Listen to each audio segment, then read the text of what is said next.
à connaître par cœur, c'est la fonction inverse. Alors, pour pouvoir calculer l'inverse d'un nombre, il faut que ce nombre il soit différent de 0. En effet, 0 est l'unique nombre qui n'admet pas d'inverse. Donc la fonction inverse, définie par f de x égale 1 sur x, elle est définie pour tous les réels, sauf pour 0. Donc ça se note soit r étoile, ou alors r privé de la valeur 0. Donc ça se lit privé à l'oral. Et donc, si la valeur interdite ici, c'est la valeur 0.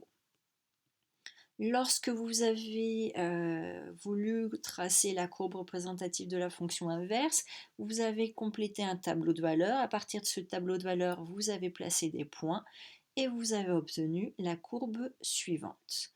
Cette courbe, elle s'appelle une hyperbole. Donc la représentation de la courbe représentative de la fonction inverse, c'est une hyperbole.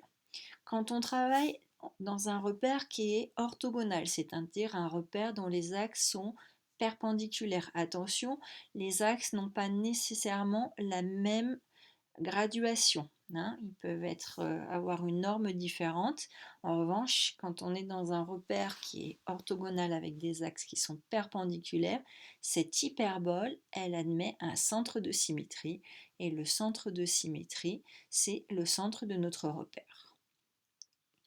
Donc il faut connaître l'allure générale de notre courbe représentative.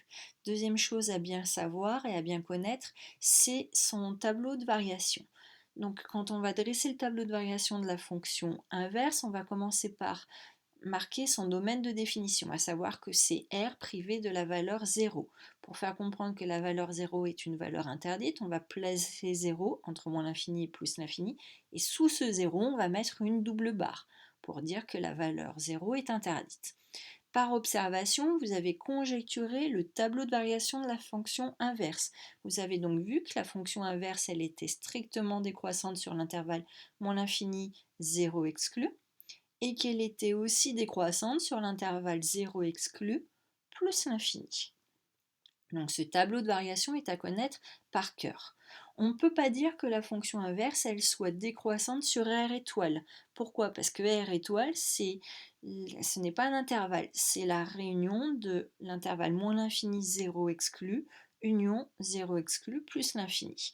On ne parle de fonction croissante ou décroissante que sur un intervalle.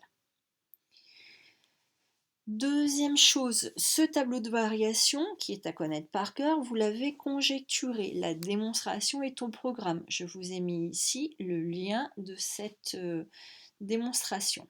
Là encore, cette démonstration, je vous demande de la comprendre, pas nécessairement de savoir la faire tout seul. Il reste à connaître le tableau de signes de la fonction inverse. Donc on a encore sous les yeux la courbe représentative de la fonction inverse. On se rend compte que sur l'intervalle moins l'infini, 0 exclu, la courbe représentative est située sous l'axe des abscisses. Donc la fonction, elle va être strictement négative. Sur moins l'infini, 0 exclu. En revanche, sur l'intervalle 0 exclu plus l'infini, la fonction elle est située strictement au-dessus de l'axe des abscisses. Et donc la fonction inverse est strictement positive sur l'intervalle 0 exclu plus l'infini. On résume donc tout ça dans un tableau de signes qui est ici. Donc là encore, on n'oublie pas de montrer que notre fonction, elle n'est pas définie en 0, donc on fait apparaître sous le 0 la double barre.